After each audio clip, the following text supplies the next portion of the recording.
This training will cover diversity, cultural competency, and intersectionality. What is culture? Culture refers to an integrated pattern of human behavior that include the language, thoughts, actions, customs, beliefs, values, and institutions that untie a group of people. Cultural competence is the capability of effectively interacting with people from different cultures. It's the awareness of one's own culture and worldview, the attitude towards cultural differences, knowledge of different cultural practices and worldviews, and cross-cultural skills. Developing cultural competence results in an ability to understand, communicate with, and effectively interact with people across different cultures. So when you're addressing differences, those of us who work with victims need to be aware of the cultural context of the victims with whom we are working. We need to be self-aware. This means continually assessing the adequacy of their communication style and to be flexible enough to make adjustments on a case-by-case basis. So when looking at one's identity, it's easy to kind of remember what this is by thinking of it as a bowl of soup. So no one will ever have the same soup as you, and all the components of your authentic self or your ingredients interact together within an oppressive system that influences and cultivates your lived experience. So an example of this, let's look at two women. So one, a white cisgender woman and a black transgender woman. So while both may have experience and understandings of oppressive systems as women, there are many experiences that each woman will not share based on additional oppression a black trans woman would experience. However, all of their experiences are both valid and true. So here is just an image of possible ingredients that you could have in your soup, and then of course, like over time, there can be more ingredients added, but this is basically what would make up you as a person. Intersectionality is the acknowledgement that everyone has their own unique experiences of discrimination and oppression. You have to consider everything and anything that can marginalize people, their gender, socioeconomic class, sexual orientation, physical ability, etc. Socialization refers to the process of internalizing norms and ideologies of which society we have learned through interacting with institutions and people. These can be things such as education, your church and peers, your family, the laws that we have, media, and businesses. This is not limited to this list. There's other things that also influence us. So what do we learn about this? So through socialization, we learn how to think about ourselves and others, how we're supposed to interact with others, how to understand what is expected of us, based on specific set of social identities in which we were born into, and then also what the outcomes are if we deviate from what's expected from us as well. So this image is just used to display power and oppressions and how they create deep-rooted bias and prejudice. These are things such as sexism, racism, and heterosexism. These systems are part of our culture, history, and our ideologies. So our identity is significant in determining whether we can have power, like economic, social, or political power. It determines if and how we get that power, and then how we use it as well. So in the same breath, our identity can fundamentally shape our life experience, how we're treated, whom we meet and become friends with, what kind of education and jobs we get, where we live, what opportunities we're afforded, and what kind of inequalities we may face. Prejudice, which are formed, can manifest into unequal opportunities, rights, or wages, as well as being stereotyped, marginalized, or persecuted. These terms reflect the belief of superiority and power of one identity over another. So men over women, whites over non-whites, straight over gay, lesbian, bisexual, and transgender, wealthy over other classes. Historically, the terms have been used to call attention to discrimination and bias. So privilege, what is it and what is it not? So it refers to any advantage that is unearned and exclusive. These benefits are automatically received from being a member of a dominant group, and it creates its corresponding oppression, which then creates a cycle. So it's not something that you seek, it is something that you are given. It's not a moral shortcoming, and it's not a guilt trip or an insult. Your choice lies in whether you act on your privilege and in what ways?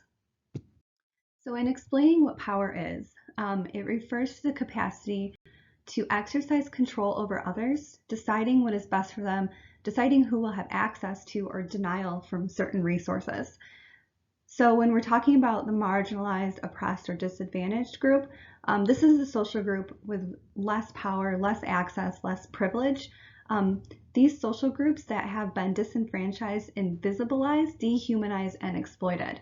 When we're talking about the dominant group or the privileged and advantaged group, this social group has more power, more access, more privilege. These social groups who have the ability to navigate the world without consequence due to unearned advantages at the expense of those who are marginalized. So bias. So this refers to prejudice that is in favor of or against one thing, person, or group compared with another, usually in an unfair way. It's developed over the course of a lifetime, beginning at a very early age through direct exposure and indirect messages all around us, such as the media, how you punish or reward people, education, peers, family, etc. These learned associations cause us to have feelings or attitudes about other people based on characteristics such as race, ethnicity, age, gender, sexual orientation, socioeconomic class, etc. Types of bias, there's two. So implicit bias is unconscious and refers to the attitudes based on stereotypes we have been taught that affect our understanding, actions, and decisions in an unconscious manner. This is often involuntary and without an individual's awareness or intentional control. Some examples of this could be possibly holding your purse tighter when you walk past a person of color. Another example would be complimenting a Latino for speaking perfect English without actually knowing that English was or is their native language. Explicit bias is conscious and refers to attitudes and beliefs we have about a person and or social group on a conscious level based on stereotypes that we were taught. This is formed and acted upon with deliberate thought. Some examples of this are racism and or use of racial slurs. Another one would be like hate speeches. Cultural appropriation refers to the borrowing or adoption of something as one's own when it did not originate from them or their culture. This occurs without proper understanding, credit, and or permission. Examples would be a person who is non-native or indigenous wearing feather headdresses or traditional regalia as costumes during Halloween. Another would be dressing up as the opposite gender for entertainment. This is different than drag culture, I have to note. Another example would be stereotypical themed parties like cowboys and Indians. So when people participate in this type of behavior, it negates and trivializes the historical, culture, and ancestral practices that are sacred and meaningful. Oppression is a situation in which people are governed in an unfair and cruel way and prevented from having opportunities and freedom. So the state of being oppressed is the feeling of being heavily burdened mentally or physically by troubles, adverse conditions, anxiety, etc. So some forms of this are racism, sexism, classism, ableism, heterosexism, xenophobia, and transphobia. So the next few slides, we're just going to talk about some barriers that people face in seeking help. So barriers in seeking help for people of color.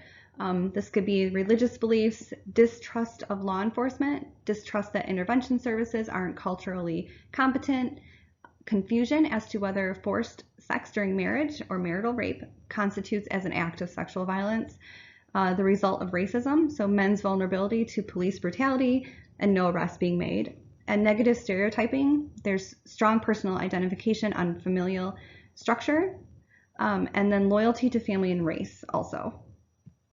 So barriers in seeking help specifically for women of color: isolation, economic insecurity, legal vulnerability, cultural acceptability of violence, justification of the abuse, and female gender roles as well.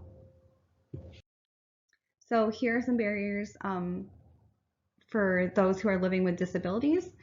So the perpetrator may have complete control. They could be the caregiver in the case. They may love the perpetrator. They may not understand what has happened to them. or be aware that they can actually get help, and they may not be in a position to access the help as well. So apart from that, so developmental and intellectual disabilities and sexual violence. So people with disabilities do not want to be fixed. They are not their labels. They have human rights. Their dreams matter far more than their disabilities. They have different gifts and talents, and often think, don't work on me, work with me, is a good way to look at it. Everyone processes differently. So some situations process with our eyes, our ears, our hearts. It's better to break down the key concepts. Do not ask, do you understand? And avoid words with multiple meanings. So some other tips, just put people first, use people first language, do not focus on the disability, do not portray successful people with disabilities as superhuman, do not sensationalize a disability, and do not use general labels. So here are just some communication basics. So communicate with adults as adults. Use a normal tone of voice, allow extra time when discussing things. Communicate directly, do not touch their mobility equipment, presume competence, and use words that are easily understood and legal jargon. So what if you can't understand what a person's saying? It's okay to ask them to repeat it. You can repeat the words you don't understand and ask the person to spell or draw possibly, but don't pretend that you understand something when you actually don't. So here are just some barriers in seeking help for developmental and intellectual disabilities. So people that have these, they may not drive, they may tire easily.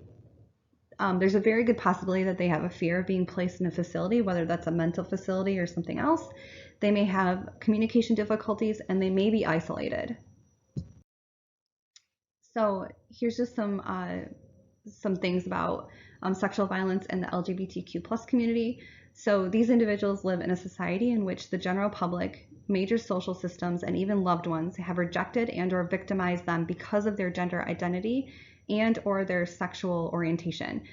A domestic violence shelter should be a safe haven of acceptance and healing for all victims.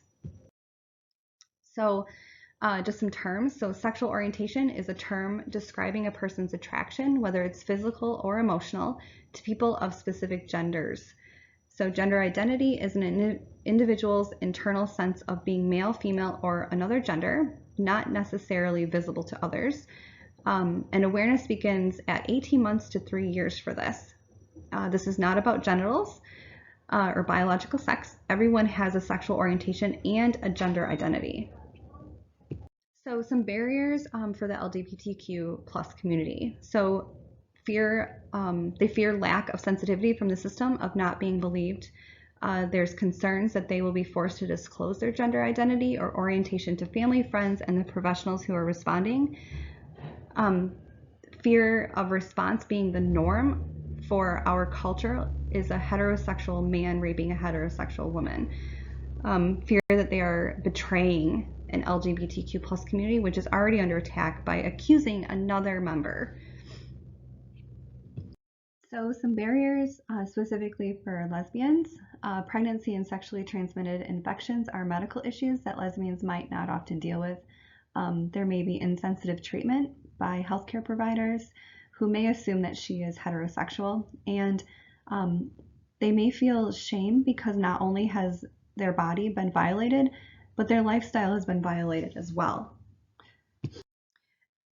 Here are barriers to seeking help that gay men face. Being sexually assaulted may lead a gay man to believe he somehow deserved it. Gay men may also hesitate to seek help due to disbelief or intolerance of law enforcement. And because of the stereotypes that many people have about sexual availability, it may be difficult for a gay man to convince others that he was assaulted. So when we're looking at barriers of bi or pansexual individuals, we need to remember that bi or pansexuality as a sexual orientation is invisible. And it is this since when they are seen with someone of the opposite sex, they're viewed as heterosexual. And then when they're partnered with someone of the same sex, they are viewed as gay or lesbian. So these are just some myths that are stigmatizing for bi or pansexuality. So one of them is that it's not a legitimate orientation, and then individuals are really gay but just won't admit it. They may be on the fence and they don't really know themselves. So these are all false, and we need to remember that. So bi or pansexual individuals are often rejected by the gay subculture, and therefore isolation and a sense of not belonging can be an additional barrier for them to get help. When we're talking about the transgender community, it's differentiating between the terms gender and sex, which is essential to understanding this community. We need to remember that gender is a social construct and it's defined by expectations of the way men and women should dress, talk, or act. Sex is biological and refers to a person's genitalia in which they were born with. And not all trans people identify as man or woman. That's important to remember as well. There are trans people who identify as non-binary. So some barriers for transgender community. So people who are transgender are often targets of the most vicious and blatant forms of violence. Transgender people are often sexually targeted specifically because of their transgender status. Approximately 50% of transgender individuals have been raped or assaulted by a romantic partner. And some other barriers, internalized homophobia or transphobia may lead to feelings of responsibility, and then fear that medical or shelter personnel will not be sensitive if their genitalia does not match the client's expressed gender.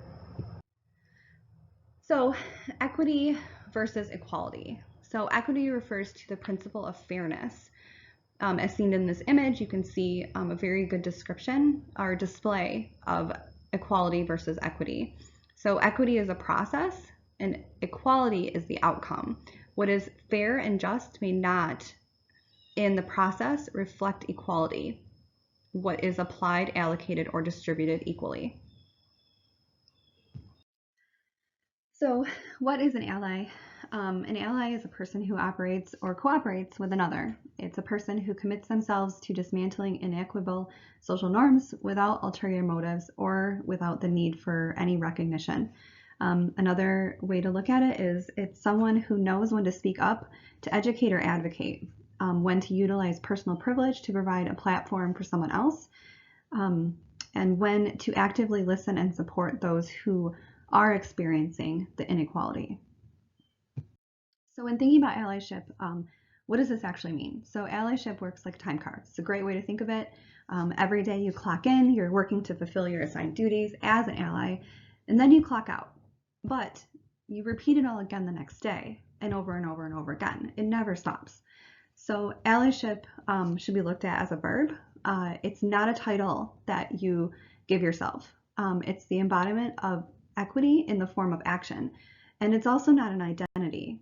It is a lifelong process of building relationships based on trust, consistency, and accountability with marginalized individuals and or groups of these people. So responsibilities of privilege and allyship. So actively acknowledge your privilege and power and openly discuss it. Listen more and speak less. Do your work with integrity and direct communication. Do not expect to be educated by others. Do your own research. Build your capacity to receive criticism. Embrace the emotions that come out of the process of allyship. Your needs are secondary to the people in which you want to work with, and do not expect awards or special recognition. Some roles of being an actual ally: act out of genuine interest in challenging larger oppressive power structures. Remember that you're here to help and support, and also make use of your privilege and power for the people that you want to work with. Turn the spotlight that we are given away from ourselves and towards the voices of those who are continuously marginalized, silenced, and ignored, and give credit where it's due. We also need to use opportunities to engage people with whom we share identity and privilege with in conversations about oppression experienced by those we seek to work with. So that concludes the training. So if you have any questions, please feel free to email, and thank you.